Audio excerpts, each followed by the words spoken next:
Hey, what's up guys? Today I'm here to give you your 2014 Philadelphia 76er NBA Draft Recap. So with the third overall pick, with Andrew Wiggins and Jabari Parker gone, the Sixers took Joel Embiid from Kansas, the center. A very controversial pick from what I've heard. With his injury to his foot, it looks like Embiid will miss 5 to 8 months. And knowing Hinkie's mind, he will more than likely sit him out the rest of the season, making many fans very upset knowing that they just tanked for almost nothing, or so they think. But with Embiid, they are getting the player with the highest potential in the draft. Some draft experts, such as Chad Ford and Jay Billis, have compared him to Tim Duncan and Hakeem Olajuwon. At the same time, though, he's a high-risk pick. If his injuries keep plaguing his career, he may end up being the next Greg Oden. But from what I've heard, his injuries have just been freak injuries. His pairing with Noel has also brought up a lot of controversy. I mean, they just drafted a center last year, right? Why would they draft another? But I think the combination could really work well together. Joel Embiid has shown good range with a mid-range and even a 3 now and again, as well as a post-up game. While Noel we have yet to see, but Brett Brown sounded very confident yesterday in his new mid-range jumper. So while spacing may be an issue at first, I feel like the pair could work well together, with Joel spacing the floor more and Nerlens Noel doing most of the scraping and hustling down in the paint. They could also form a very good defensive combo. As Sam Hinkie said, they'd be an absolute menace in the paint. And I feel like this is a very high risk, high reward combination and pick. Overall, I think it's a good pick. Without the injury to his foot, there's no way we could have got him. And really sets this team up for a good future. As a combo of Embiid and Noel has an extremely high combination and could be a combo that rivals that of even David Robinson and Tim Duncan someday. I mean, you never know. I mean, they both have that great potential. They're super athletic, and they both can defend the 4 or 5. So with the next pick, the Sixers drafted Elfrid Payton with the 10th overall pick. They then traded him for Dario Saric, a 2015 second-round pick, and a 2017 first-round pick. Now, when they first drafted Elfrid Payton, I was shocked. I didn't know what to think. I thought Michael Carter-Williams might be gone.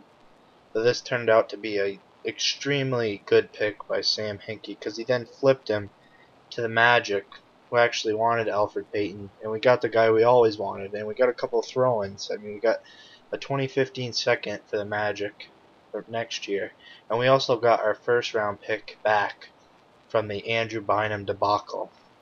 Now, not a lot of people don't. A lot of people don't know about Saric, and that's okay because no one's ever heard of him.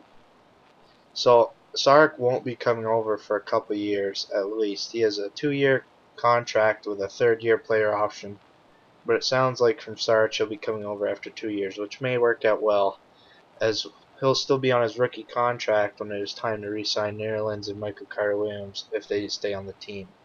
Now what Sarge brings to the team is great hustle on defense, even though his defensive potential isn't that great due to slower feet and a slower wingspan, and he's a power forward small forward combination with absolutely outstanding ball handling, a real point forward with a developing 3-point shot and a great vision.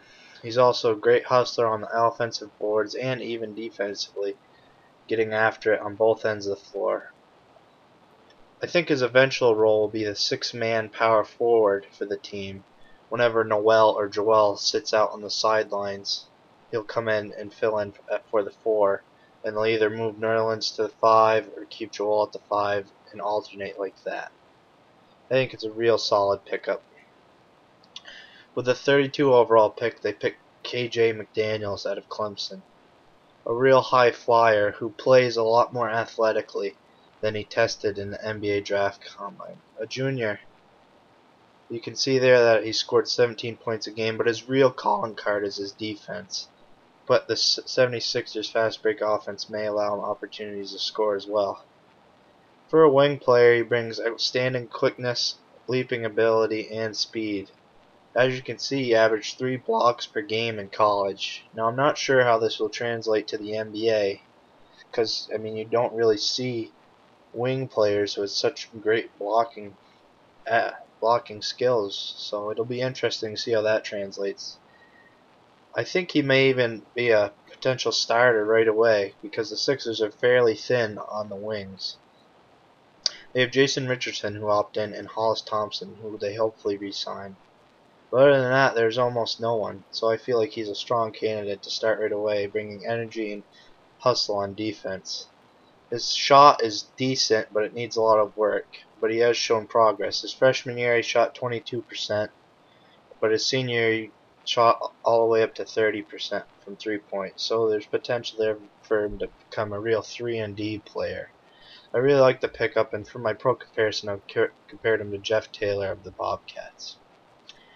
With the next pick in the draft, the Sixers selected Jeremy Grant from Syracuse with the 39th overall pick, son of Harvey Grant from the 12th overall pick in the 1988 draft.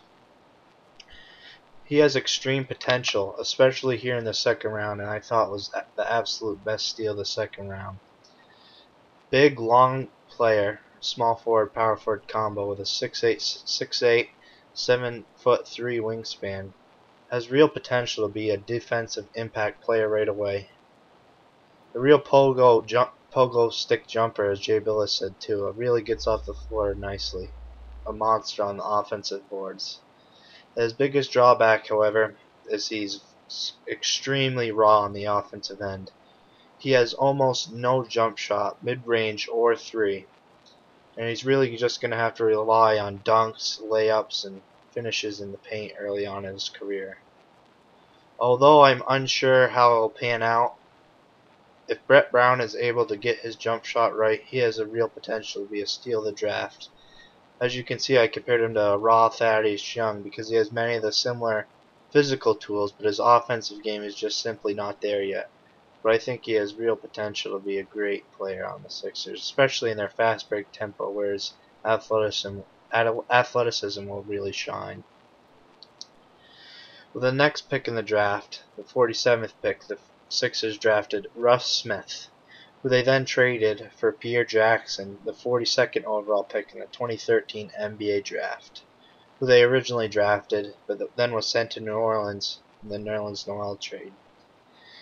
Pierre Jackson played all last season in the D-League, where he absolutely lit it up, but was unable to get a call-up, and New Orleans refused to trade him. He really brings a score-first mentality and a backup point guard, but he is undersized at 5'10". He did go for 50 points twice in the D-League last year, though. I feel like he could be a backup point guard right away for Michael Carter-Williams. It could bring a real mismatch, going from a 6'6" point guard, Michael Carter-Williams, with a pass-first mentality, to Pierre Jackson, a score-first, quicker guard. It'd be a real nice thing to see coming off the bench. I think he could be a great backup point guard.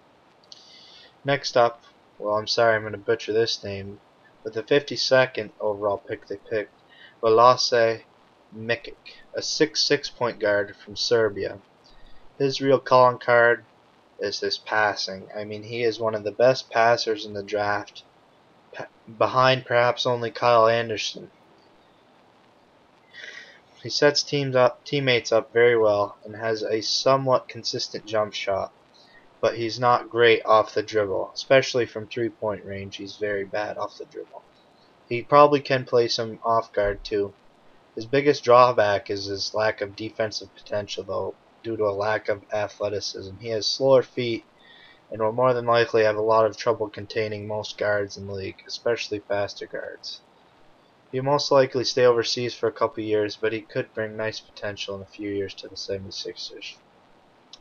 And with the 58th pick, which they acquired from the Spurs by setting the 54th pick, they picked Jordan McRae. They also received the 60th pick, which was then moved to Brooklyn. Now, Jordan McRae is a senior from Tennessee who is a real score-first swingman. He has good size at 6'5", with a great wingspan at 7 foot. And he has shown good progress and offers good potential at this point in the draft.